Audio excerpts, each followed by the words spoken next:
This is the OTB Television Network, a service of Capital District Off-Track Betting.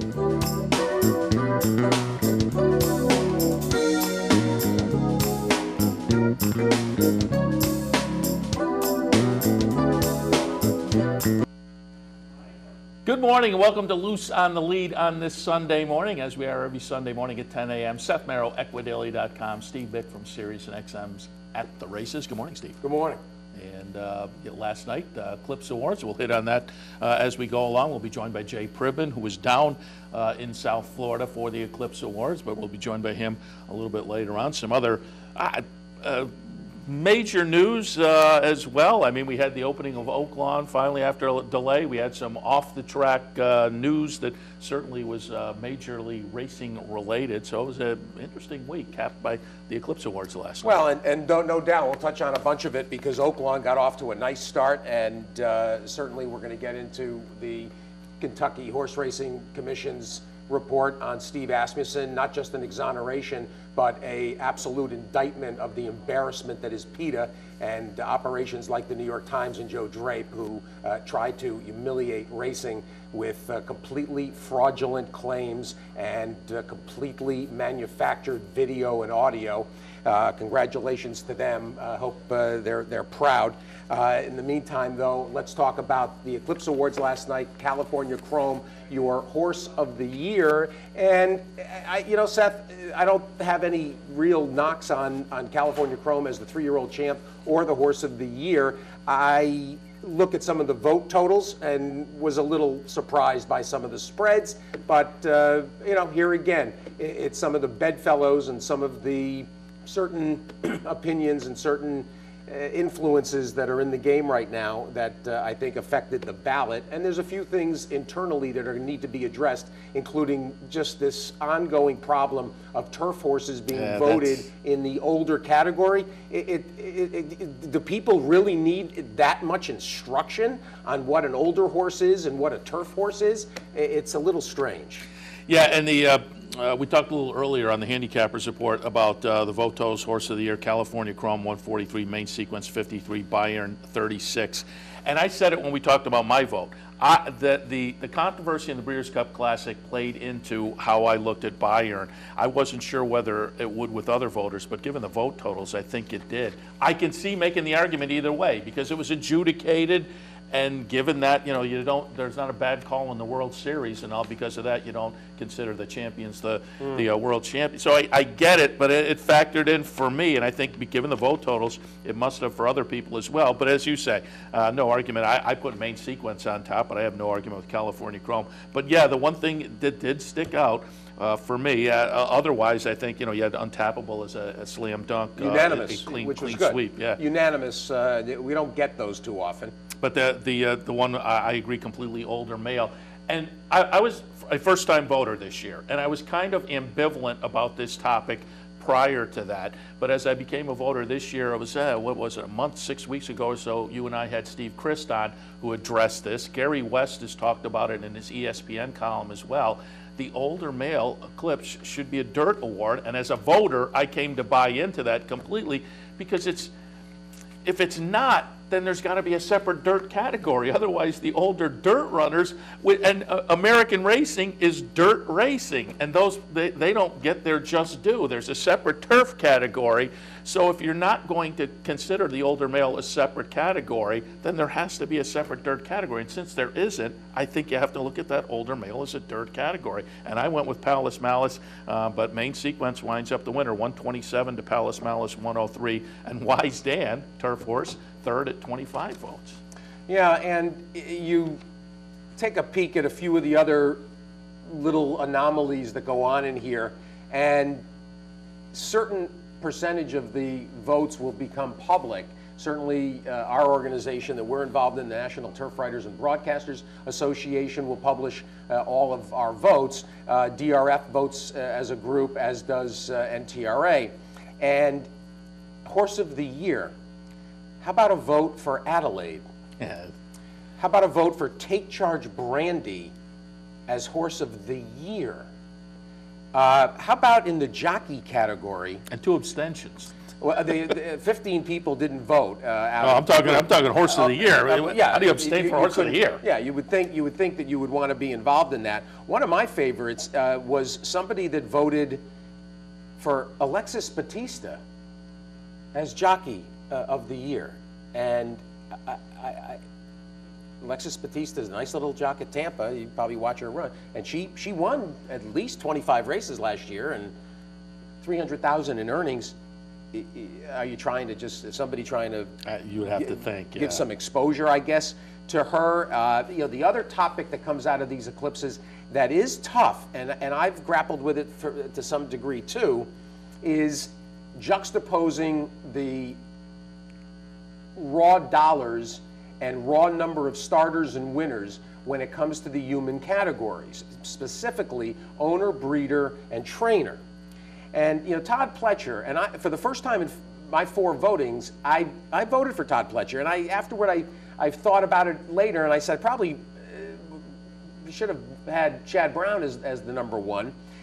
Pletcher had for him what would be considered a down year. Upon closer examination, when you dive into it, there were certain gaps in his year.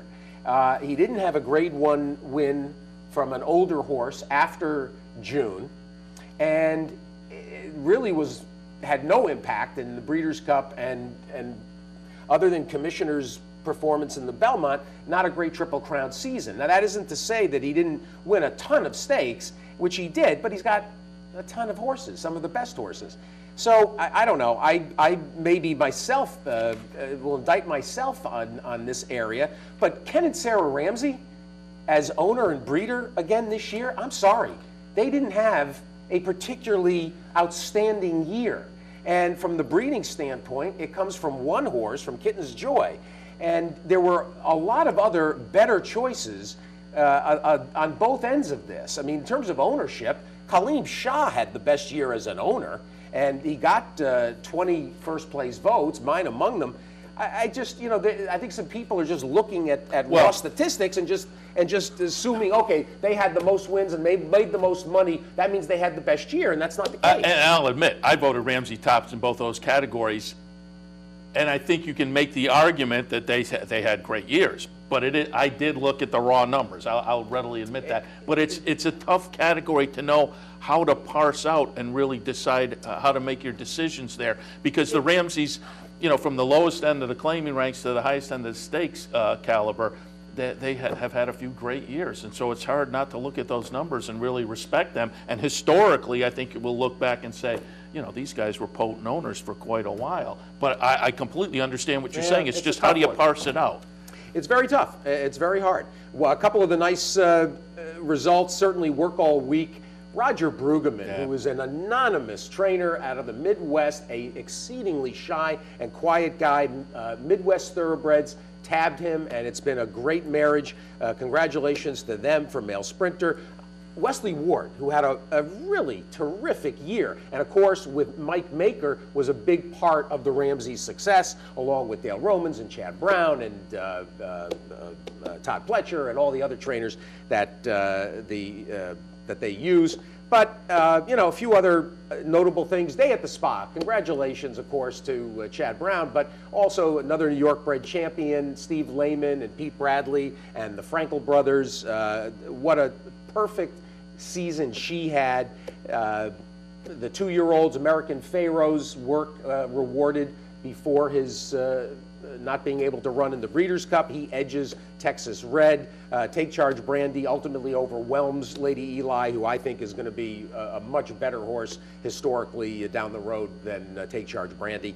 A very interesting evening, and if you've watched if you didn't watch it live, you can watch almost all of the videos, including Tom Durkin's really wonderful, heartfelt, and animated receipt of a special eclipse. That was terrific. Mike Blowen, I watched this morning as well, and a few of the other spots. Of course, the always affable and funny Willis Horton for the Take Charge Brandy award, and so forth. Drayden Van Dyke with a emotional receipt of the Apprentice Award, given the suicide of his father in the summer.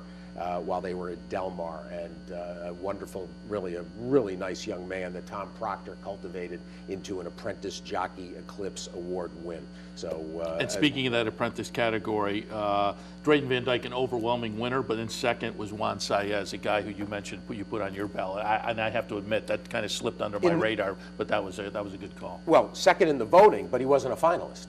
Yeah, which is the quirk of that the way finalists are decided as compared to the actual year-end awards. Only first place votes are considered when it comes to the actual awards. But as voters, we have to put our top three, and that point total is then considered to put together finalists, which is a strange kind of a... It is a little quirky, similar actually in some ways to what the Hall of Fame has saddled themselves with on that front. So a nice bow put on the 2014 season last night at Gulfstream Park. Jay Privman will give us a lot more about last night's eclipses. Do you say eclipses? I guess you say eclipses when he joins us. Yeah, it's not eclipse eye. Half hour, exactly. Let's hit on that Asmussen story now, because that was another huge story this week. I mean, we've been waiting for the other shoe to drop, and it came down from the Kentucky Horse Racing Commission. We're still waiting for results of a New York investigation, but boy, the Kentucky investigation really exonerated Steve Asmussen. In the aftermath of that PETA New York Times story that came out about a year ago, created all the controversy, quote from the Daily Racing Form article from the chairman of the Horse Racing Commission in Kentucky. Without exception, the veterinary experts did not agree with PETA's opinions or conclusions and determined those opinions and conclusions had neither a factual or a scientific basis. So again, they completely exonerated Steve Asmussen. I linked to a number of articles, virtually all of which made the connection between PETA and the New York Times article, because without the New York Times, the PETA investigation, which I put in quotes, I hate to see this woman qualified as an investigator, but without the New York Times exposure, that PETA thing wouldn't have gone anywhere. But as I say, all of the articles I linked to mention the connection, except for the New York Times piece. They didn't take credit for their own integral part in publicizing the story, which I found very intriguing, because I'm sure if it had gone the other way, they would have trumpeted, blown their own trumpet on that one. But it was interesting. And then the day after, of course, Joe Drape follows up with a knock on New York racing. So he continues his ways in spite of what happened coming out of this. But Asmussen exonerated by Kentucky. Even more than just exonerated. It includes, in fact, another element that was selectively treated by critics of the sport, and certainly those of us that are supporters and believers in the game. We will trumpet this, and this was an absolute incident that I just am shocked at the way the industry responded initially and now is responding on the back end. This video and PETA's methods, which amount to a terrorist-style attack, is so reprehensible. They took video surreptitiously, and not enough to just spill out the video and let the specifics speak for themselves. They dubbed portions of the video. They took other audio and cut it into the video for dramatic, sensationalized effect. So frankly, the credibility of everything presented, including supposedly their 285 pages of support that they refused to turn over to the Kentucky Horse Racing Commission. They sent letters out to all these different government agencies making all of these claims of abuse and have zero substantiation. They wanted to splash out what would be easily, at first blush, judged harshly. That includes people who should be ashamed of themselves, like Denny Phipps, who said that Steve Asmussen shouldn't even show up at the Kentucky Derby or the Oaks. Well, he did. And he sent out the winner of the Kentucky Oaks and the champion 3-year-old filly Untappable. The embarrassment, you would think, associated with those that, from inside the industry, that wanted to rally around this and use it as some sort of a rallying cry to humiliate the sport, where are they today? And when you have an investigation as was done by KHRC, you can only hope that the New York Gaming Commission is half as thorough. There's a 230-page report at their website. And those of you who wanted to rush to judgment, if you don't go at least read the 27 pages involved in the executive summary and read every footnote about all of the interviews and hear from farriers and veterinaries attending and observing, and everybody that came in contact or were tangentially involved, read the 27-page summary, and you'll have a very different view of what certain people wanted you to assume. And, you know, we wonder why certain things can't get done in this game. Maybe some of that industry leadership that has been bringing us into all kinds of epic wastes of time, like a Lasix debate that absolutely takes away from the real issues at the core of the game, and trying to use something like this absolutely reprehensible attack, whether you're a Steve Asmussen fan or not. This was absolutely as, you want to talk about an abuse, this was as abusive and as misuse of a third estate of journalism. And the New York Times, I mean, the New York Times is an absolute embarrassment. And ideally, Clark Brewster, Scott Blasey, and Steve Asmussen sue everybody in sight for libel and character assassination and anything else, because that's what this was. And for those of you that bought into it, you should be ashamed of yourselves, period. And just to reiterate, the follow-up article from the Daily Racing Form does note the KHRC said in its report, PETA claimed to have 7 hours of rough footage and a 285-page report, but they wouldn't turn that over to the Racing Commission for them to look at. Instead, they turned over a couple of videos, and as you noted, not to mention the original video was highly edited, but the videos that they subsequently turned over, a 22-minute one and a 7-minute one, according to the report, extensively edited and overdubbed. And this what struck me. In one case, video of Blasey talking on the phone actually includes audio from a different recording. So they, you know, they didn't have enough that they could just say, here, take a look at this. They really had to doctor things up a little bit. And again, the New York Times, I said it when the original piece came out, to them to have not either known or not stated that this woman ingratiated herself in the barn and became Scott Blasey's girlfriend, and to then have her as an investigator. Yeah. An investigation is something that comes to someplace with a clean slate. You don't come in with an agenda. This was an activist. This wasn't an investigator. Well, and on that front, in terms of the journalistic aspect of this, that's what makes the New York Times performance so embarrassing and reprehensible, because they did zero investigating. Any responsible journalistic organization would have done their own investigation. They took these falsehoods as fact and presented it as such, basically fitting their agenda. And I mean, there are so many aspects of this, including the legacy of Nero, Nero's feat.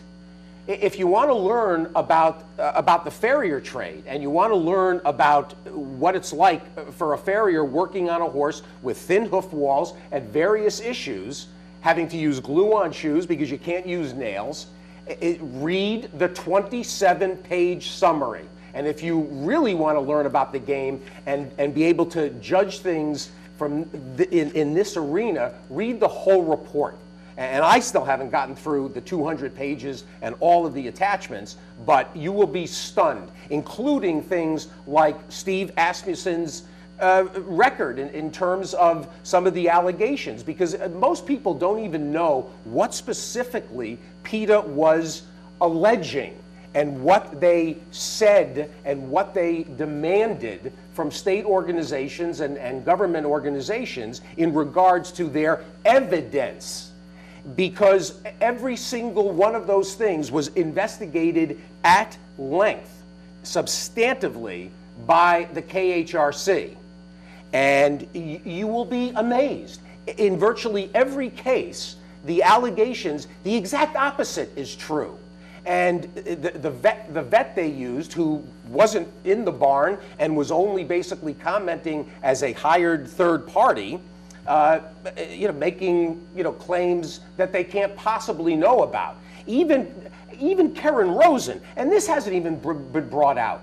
Does anybody feel or understand that this organization had her prostitute herself? Has that even been brought out, that they sent a young woman in to basically trade sexual favors to cotton into the barn? I mean, nobody's aghast by that? How about Kathy Guillermo's comments on Friday, tying the KHRC's response to that of the Syrian treatment of its citizenry? I mean, these people aren't even, they don't deserve any answer. And here the industry goes over and above itself to answer these charges. And to get back to my original point, industry leaders should be waving the results of the KHRC's investigation in front of everybody who says that the game is rife with cheating, money-grubbing scum. And I mean, why are we not fight back on any of these topics? It's infuriating to me that we'll just sit there and take body blows.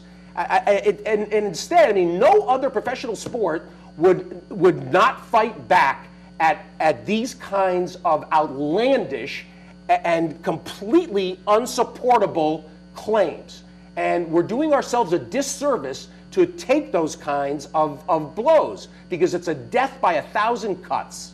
Yeah, we talked about it before. The industry just does not have a response kind of a team or a mechanism in place to go. But I talked about just what you talked about when it became clear that this woman was a girlfriend of Blasey after the article had been written. I said exactly, how are people not outraged about this? And how did the New York Times either not know about it or not report it? Because that becomes an incredibly significant part of this story.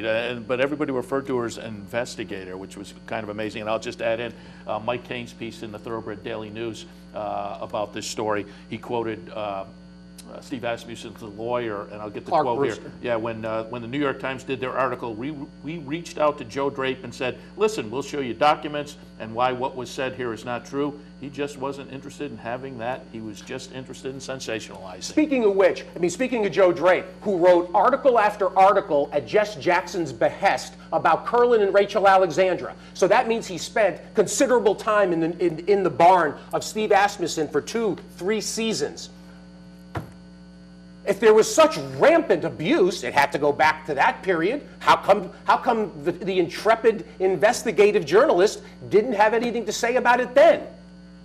I mean, it's preposterous. And by the way, speaking again, to get back to Karen Rosen, if you read the 200+ pages, you'll find that in texts supplied to the KHRC, she is absolutely, completely remorseful about her involvement in this.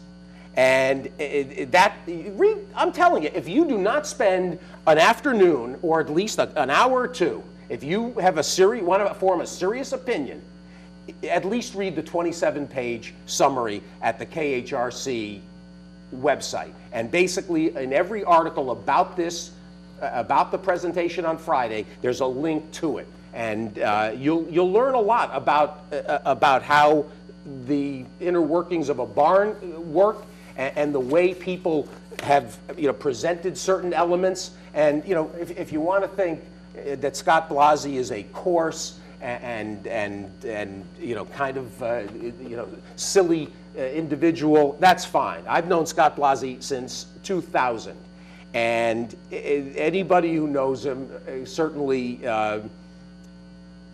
may have had found some amusement in his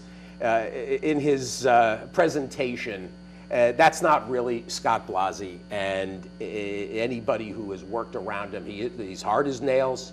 He's from Oklahoma. He's been on the racetrack his whole life. He's not particularly, you know, well educated, and you know, didn't go, you know, to college and graduate school, but you know, this gets back, Steve, to some of the things, Seth, some of the things that we talked about, even at the time, about watching the sausage being made, and you know what it's like on in the trenches. The way this was presented wanted to paint a certain picture, and it was a complete falsehood. And that's at the bottom and at the heart of any discussion about this. And you know, maybe the silver lining, of course, is now when PETA puts out something, folks will be able to stand back and you say, would hope. Wait you would hope. Yeah, exactly. All right, let's. Why don't we take a break? We got some more news, but we'll come back and take a look at some of the stakes action from the past few days as well. We got Jay Privman too, and we've also got to talk about these rules in New York, the additional rules to try to add and enhance the safety protocols,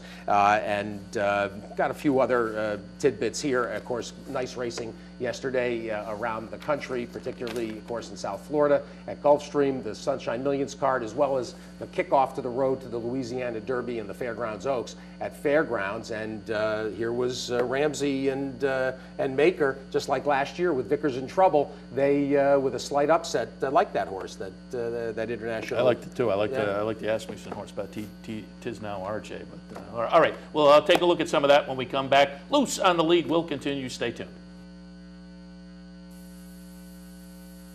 I'm Michael Chamberlain of Turf Paradise. Now you can catch the action at Turf Paradise and all your favorite tracks on OTB TV at their new home, Digital Channel 8.2.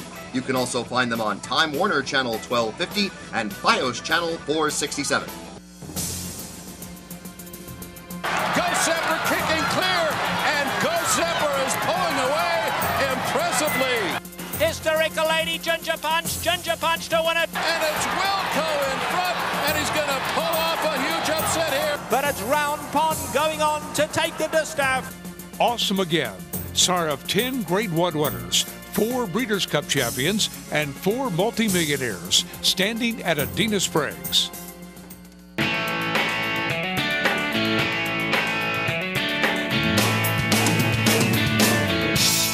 It's more than just a sports bar. It's Stadium Cafe.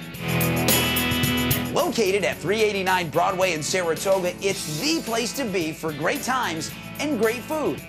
Their menu features everything from gourmet entrees to your favorite wraps and sandwiches. Or maybe you just want to grab a beer and catch the game. So what could be better than that? How about 2 Stadium Cafes? There's also the Westside Stadium, right up the road at 112 Congress Street. Same great menu, same great service. Whether you're hanging at the bar or just relaxing outside on their spacious covered patio, you'll always leave knowing you'll be back again. We love, above all, the staff. We love Dave Harmon, and the food is fantastic. Not 1, but 2. 112 Congress Street, 389 Broadway. Guaranteed to be a home run. I'm Tony Kalo of Finger Lakes Gaming and Racetrack. Now you can catch the action at Finger Lakes and all your favorite tracks on OTB TV at their new home, Digital Channel 8.2. You can also find them at Time Warner 1250 and FiOS Channel 467.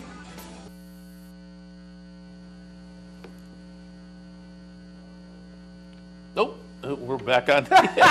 Bingo, bango. Our director is actually making contact with Jay Privman. That was great. So, he's on the phone right now. I wasn't sure. I'm looking, thinking, is that a commercial? No, it's us. That's us. It's us sitting here drinking coffee and clipping coupons. While we wait for Jay, or we may take a couple of minutes. Last night, I went to the hockey game. Went to Union Colgate last night, and really had a fun time. Terrific game, and so we had a great time. And I wanted to give a quick note to Soros. Union. They were really good, and Capaccio Vineyard and Winery that serves their wine and beer. Terrific food and drink last night in Schenectady. Very good. So if you're headed to the hockey game, you can stop there. There you go. And of course, Jay Pribman had a great week down in South Florida leading up to last night's Eclipse Awards. He was up at Palm Beach Downs this morning.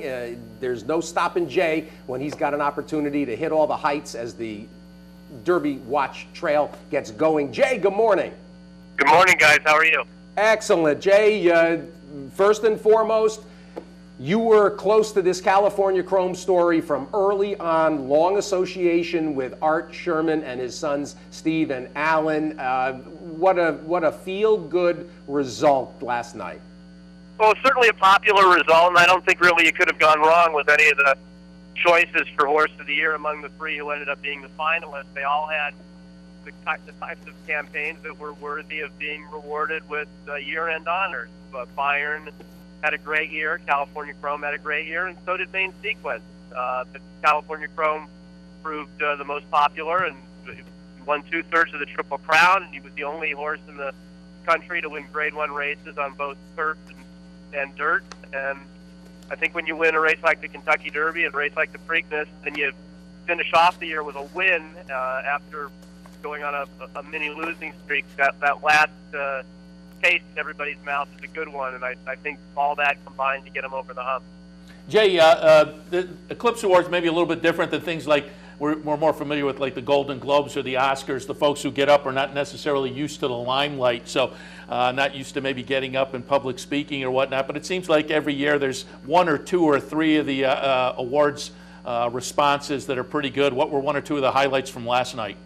Well, unquestionably, I think Tom Durkin's remarks on getting the Eclipse Award of Merit, and he's just a wonderful public speaker, very deserving person of the award, and I thought the introductory remarks made by my colleague David Brenning were terrific too, and that whole segment of the evening was great. And you know, all I can say about Willis Thornton is I hope he wins every year, because he's great. 2 years in a row where he just has off-the-cuff remarks that are very heartfelt and warm and fun, and he did it when he went with Will Take Charge, and this year with Take Charge Brandy. He's a wonderful man, and it was nice to see him win again. So I would say those were probably two of my favorite moments of the evening last night.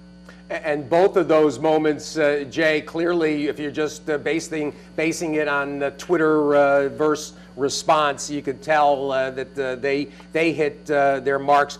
You know, as did Drayden Van Dyke, who clearly is a young kid who has an interesting story, came up in the old school manner under Tom Proctor, as old school as it gets, and of course had to also deal with his father's suicide last summer. And I think Drayden Van Dyke had some people a little choked up, and of course you talk the apprentice category, have to give Ahmed Zayed credit for referencing Juan Saez and trying to work Saez and the sadness associated with him into the evening's proceedings. No, there was something that needed to be acknowledged for sure.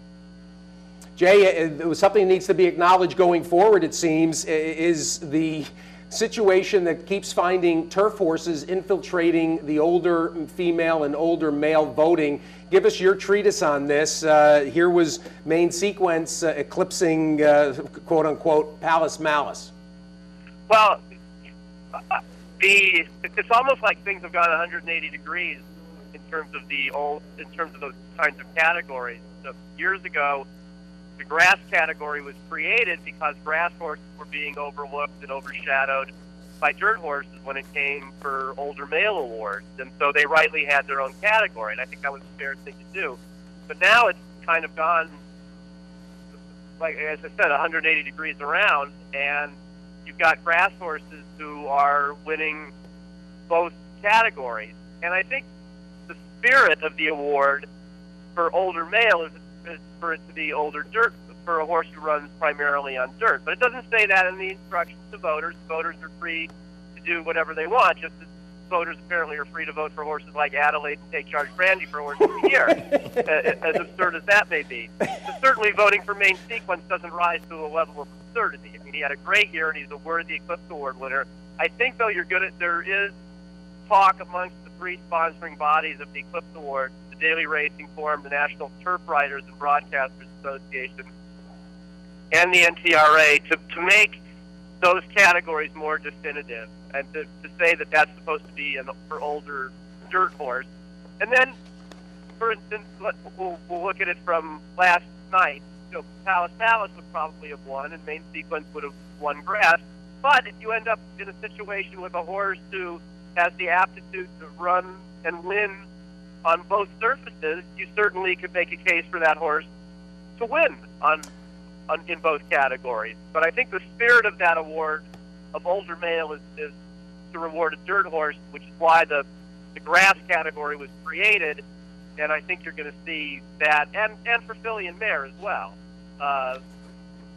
You know, you saw Closed Hatches win, and you know, you could have seen people using the same logic to maybe reward Day at the Spa, and I don't know that that's what was intended by those categories.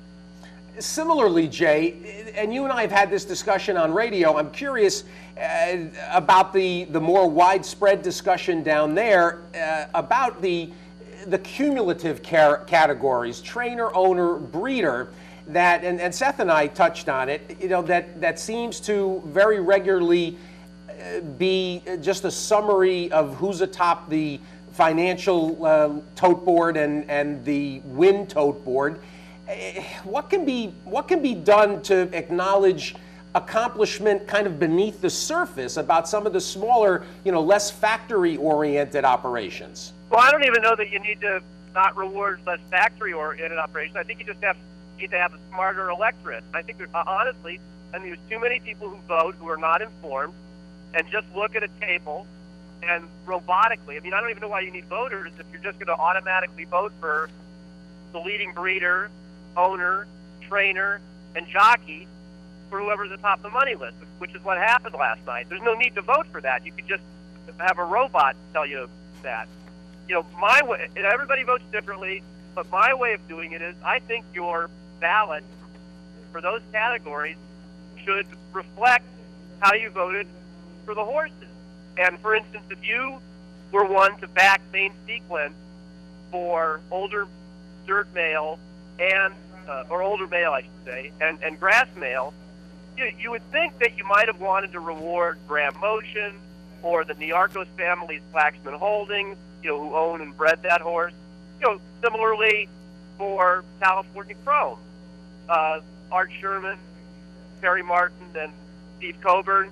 And to me, the most egregiously overlooked thing last night was if voters ended up deciding en masse that Take Charge Brandy, American Pharaoh, and California Chrome were deserving of Eclipse Awards, then why wasn't the jockey of all those horses, Victor Espinoza, at least even a finalist? Yep. So it's just kind of schizophrenic voting, and it just doesn't seem to me like people really do the work. And it's an important thing. I think people should take it very seriously, and I don't know that enough really do. No, well put. And you know, to some extent, I think a guy like Wesley Ward could have infiltrated you know, ballots a little bit, considering Judy the Beauty and Hootenanny and also Sunset Glow, and you know, all the nice success that Wesley had, you know, from you know, a decent size, sizable stable, but not a giant outfit. So no, well put. I've also got to ask Jay as well, considering the agglomeration of industry such as the Eclipse Awards bring together on the heels of the KHRC clearance of Steve Asmussen, and not just a clearance, but in fact an acknowledgement of strong caring of horses. What was the overview last night, and your view as we talked about it a little bit on Friday? Well, I wasn't really polling people last night, so I can't Fair enough. that. You know, I can only speak, you know, to my own beliefs and feelings on it, which I've expressed often on your show and consistently on your show, that I thought the initial charges against them were based on a a purposely deceitful piece of video that anybody who is a proper, honest reporter could have seen right through. And I applaud the Kentucky Horse Racing Commission for doing the type of legwork, the thorough legwork in terms of investigating the charges and investigating the propriety of the video that should have been done by the original authors of the article in the New York Times. It was just terrible junk journalism by a paper that should have much higher standards than that. And to me, it was a grossly disappointing effort and episode on a part of a paper that's supposed to have a lot better standards than what they showed in this instance. Well, and of course, waiting as well for the New York side of this investigation element to conclude. Jay, here we are, of course, whenever we get to the middle portion, end of January, and we get a chance to put a bow on the previous year. Final thoughts as now we can start to dig our heels in for 2015. Well, I mean, it was the year of, obviously, of California Chrome, who apparently was able to accomplish everything he did without the help of his trainer, jockey, or owner and breeder. So, I mean, he's a remarkable animal. I love it. That's great. I introduced the conversation with Art Sherman, and you from day one.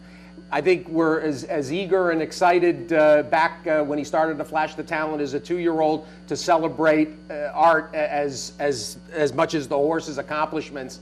And if ever there's been a season that has elevated one individual from inside the industry that people deserve to know more about, it was Art Sherman.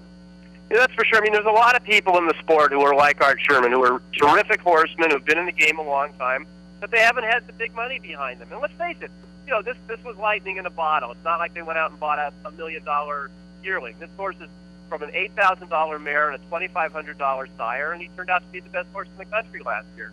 But the thing that I like and know about Art is that he was a jock for 23 years. He won, a couple thousand races. He's won more than 2,000 races as a trainer. He's doing this a long time at a very successful level.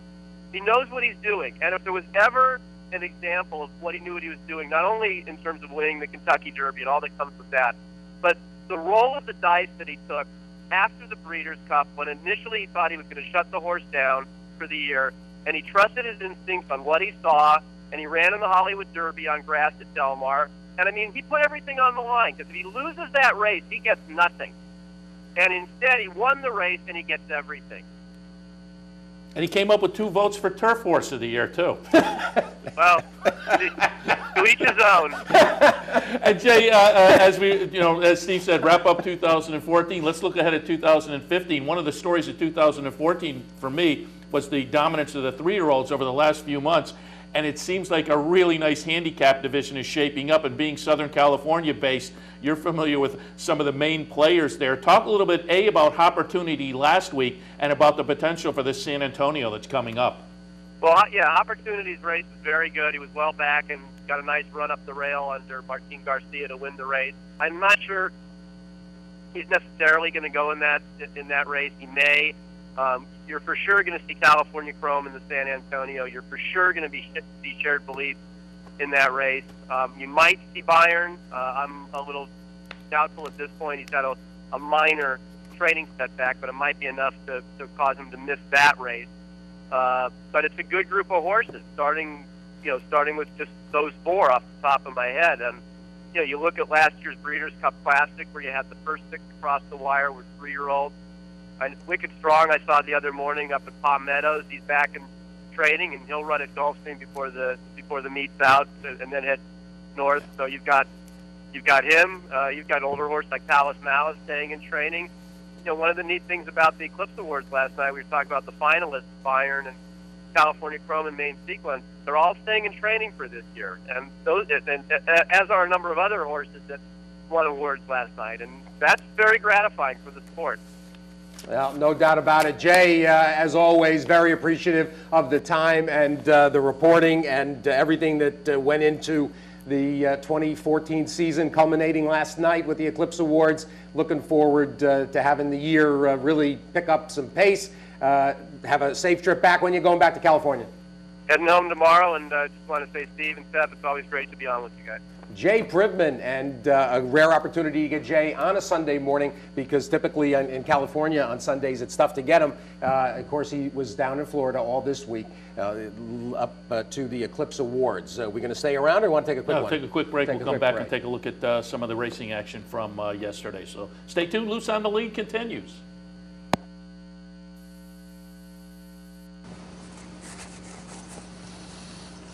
I don't know. You hang around here. What do you think?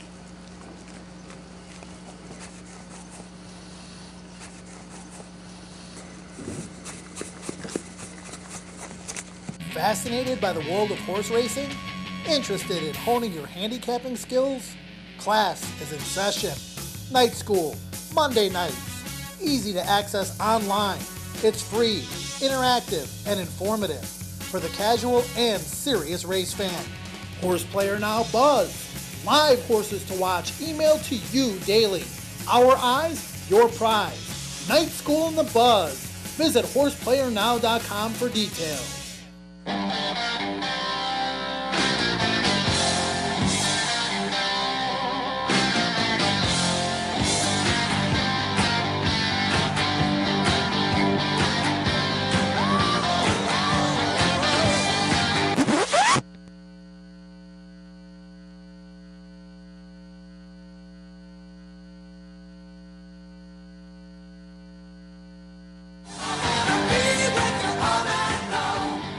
I didn't want to get just any degree after high school. Horse racing has always been my passion. I was already a lawyer. When I was young, my dad took me to the races. The sound of the crowd. I still remember I'm 40, and I don't want to stay in a career I don't love. I want to follow my passion.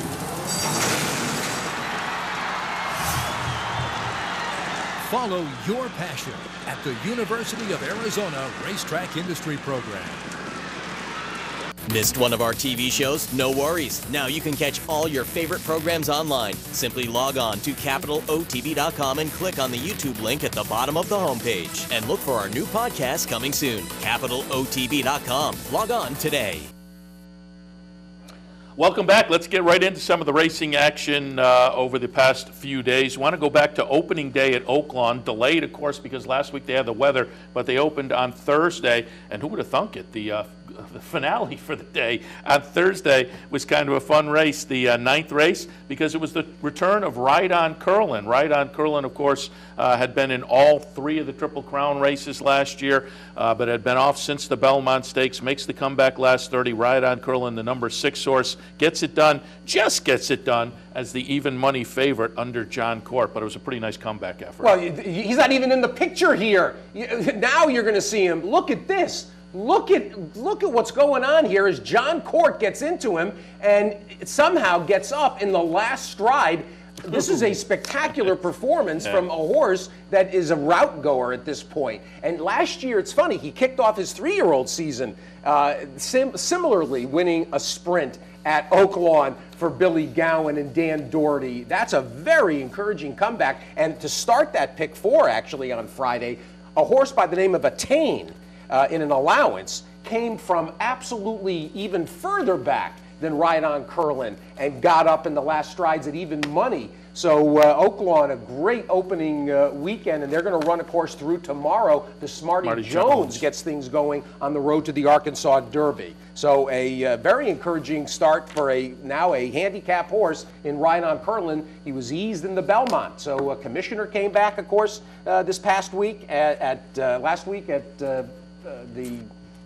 Gulfstream, and here we get Ride On Curlin back as well. Neither had been back since the Belmont, so off to a good start. Billy Gowan, he was fun to interview down before the Belmont Stakes, so nice comeback. All right, let's shift over to Fairgrounds yesterday. Nice stakes card, but highlighted by the 2 3-year-old races, 3-year-old females, 3-year-old males. First up, we will look at the Silver Bullet Day for the fillies, $125,000, mile and 70 yards. We're going to watch the number 1, I'm a Chatterbox, get it done, and get it done absolutely convincing. convincingly at 8-1. Forever Unbridled runs second. Money's on Charlotte runs third in here. The favorite, Top Decile, runs sixth at even money. But boy, this is a big performance from Iowa Chatterbox. Well, and there was a danger in here if there wasn't going to be anybody to, go with some of the speeds. This was the first start for this Munnings filly in the Larry Jones barn. The Grays, husband and wife that bred her, moved her from Ken McPeak over to Larry Jones, and an explosive debut for Larry Jones to win and get going on the road toward the Fairgrounds Oaks. And I will say, I liked West Coast Bell in here, who had been undefeated coming in, and on the turn, Just kind of ran around. She wasn't sharp. Yeah. And finally, we'll take a look at the Lecomte yesterday at the Fairgrounds, and it will be Ken Ramsey getting it done. A little bit of an upset in here with the #1 horse winning the Lecomte. I liked Tisnow RJ, the Asmussen horse, but that one was prominent early, but then faded a little bit late, as you'll see the Ramsey colors get up to do it. Watch what's going on behind. That's Miguel Mena with the red hat, watching for a seam. Look at what Mena does. Are you kidding me? Look at this. And the horse, of course, that's in front right now is War Story for Ron Paolucci, the Rhea Antonia connections. Chris Dunn, they've got themselves clearly a nice colt as well with Tom Amoss that they acquired. And International Star, who was more or less a turf horse. Look at Miguel. I love Miguel Mena. And that's a big effort. And, of course, they won this race a year ago with Vickers in Trouble. So International Star stamps himself clearly as a dirt horse going forward for now. He's by Fusaichi Pegasus and out of a French Deputy Mare, and is a New York bred. So a big graded stake win in the Lecomte for a New York bred. And, of course, later in the evening, a big night for the Ramseys and a good night for New York breds with Day at the Spa. But didn't Lush Stable win one of the Sunshine Million races? He won the classic. Yeah, with Sir Casquiano. Signor Casquiano, and that's a horse they had claimed for 62.5. Turns around and ran huge in that classic yesterday for Peter Walder, who's so good off the claim at over 20-1. Should note, you brought up Run Happy the other day, last week, I think, and Run Happy, an absolute embarrassment in here, and interfered with Eagle, with Neil Howard's horse in the first turn, and really just, I'm not going to get started. I'm sure I'll tee off during the week on the radio. We talked on the radio about it, and there was a story there. Because to me, the horse was an interesting story until I heard some of the backstory. But given that, this was a really ambitious spot for the second start out of the box. This Laura Wohlers and Jim McIngvale, they'll ruin both of the horses that were in here. And for full disclosure, I'm in business with Chuck Simon. Most of you watching know Chuck from the area, and Chuck was doing all the work, and Pete Denk and Kerry Thomas had picked out these horses. Chuck was bringing them along beautifully and slowly, and then this Laura Wohlers, for those that don't know, is the sister-in-law of Jim McIngvale, Mattress Mac. She worked in the gallery furniture stores. I mean, she should be selling Barca loungers. And this is, I mean, really, it's outlandish. You've got people that are serious horsemen like Neil Howard with a horse for Mr. Farish, and then here's this complete amateur that has no idea what she's doing, creating and turning this horse into a battering ram and a runoff, and it's a danger. It's a danger to other horses and riders, and it's an absolute embarrassment, and there's no other word for it. All right, and we said we'd talk about this. NYRA came out on Friday with some new rules. Obviously, the breakdowns have been a concern down there. They're addressing those, and they're going to kick off this coming Thursday. They're going to reduce weekday cards to only 8 races. The bottom level maiden claimers will now be 16,000. The one that struck me as funny: can't race a horse within 14 days, which to me that seems like a little overkill to me. But they're making some changes. The 14-day element, as well as some of the other things that have been put into place in terms of training and horses coming off layoffs and having to absolutely prove their fitness and the fact that they're they're looking for certain workout times on the comeback. Well, that was here, but there was previous to that there had been also some rules added to the safety protocols. The 14-day, to help everybody understand this, the 14-day element, it's not so much a concern about somebody that runs a horse and then runs back in 5 days, 7 days. That is not a real problem. And typically when horses, you run them when they're right. And I'm a big believer in that, and I've got no problem.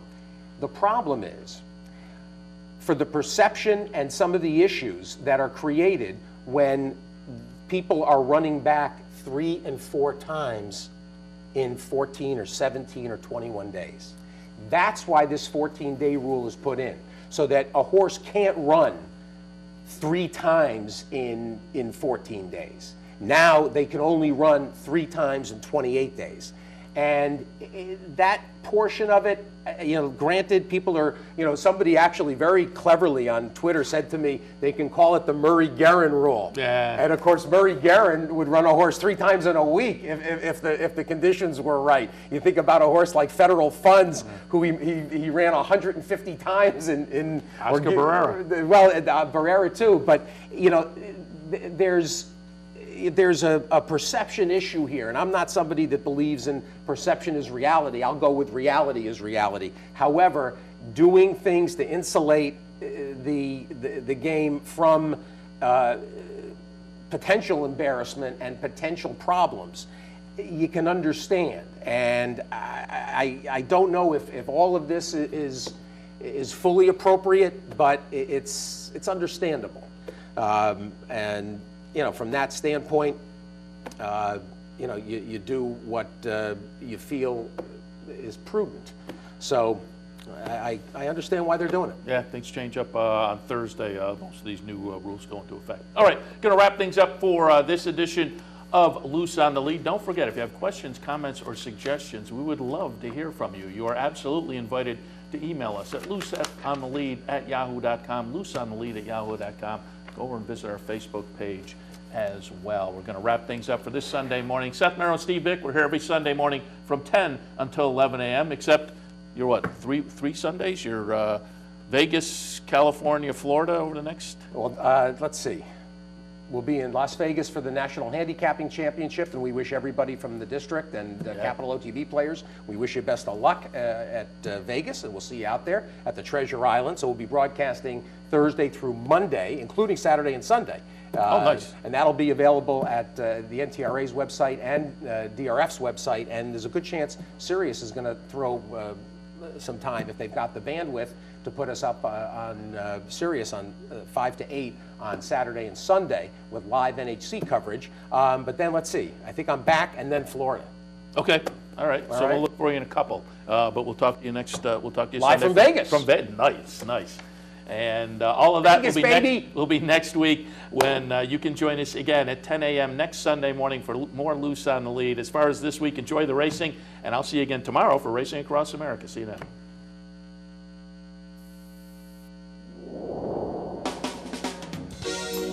You're watching OTB TV, a service of Capital Off Track Betting.